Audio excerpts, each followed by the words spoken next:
Hello mga Kamilings TV fan, ginabi na po tayo. Andyan tayo kanina sa labas, ngayon po nasa loob na, kinagat na po tayo ng lamok.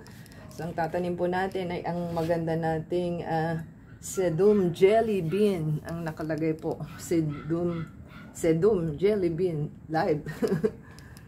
yan po ating sinasabi na ating itatanim. Matintayin lang po natin at tayo po ay gagamit ng ating planting medium. So hintayin lang po natin. Ayan, may isa na po tayo. Ayan po oh. At one down pa lang po tayo. Hintayin lang po natin yung iba. Wala pa po tayong soil para sa mga cactus, succulent. So ayan po muna at parating pa lang po sila. Ayan mga Kamilings TV fan, ang dami pong nangalagas na. So, naka 7 po tayo. So, yan po ang ating magandang item na collection. Yan po ang ating jelly bean, sedum jelly bean. Sedum jelly bean pala siya.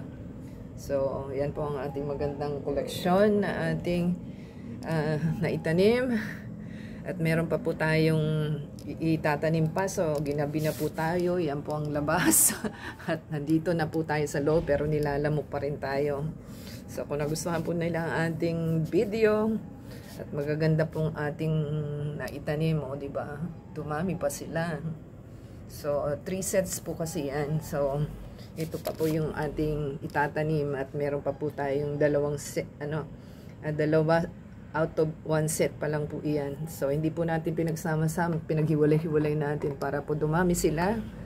At the same time, kung meron po tayong malaking bilog na paso, pwede naman pong ilipat. So sana po nagustuhan din ang ating video for today. Give us a thumbs up, comment down below po sa ating mga itinanim na 2, 4, 6, 7 po yan.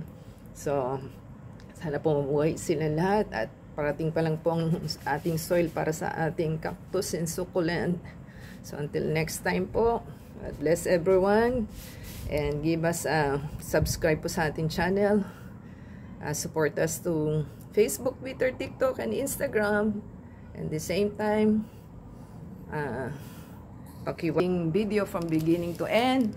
Yan po ang ating labas at yan po ang ating mga halaman. Until next time, support us sa Facebook, Twitter, TikTok and Instagram. Till next time, God bless everyone. Ciao.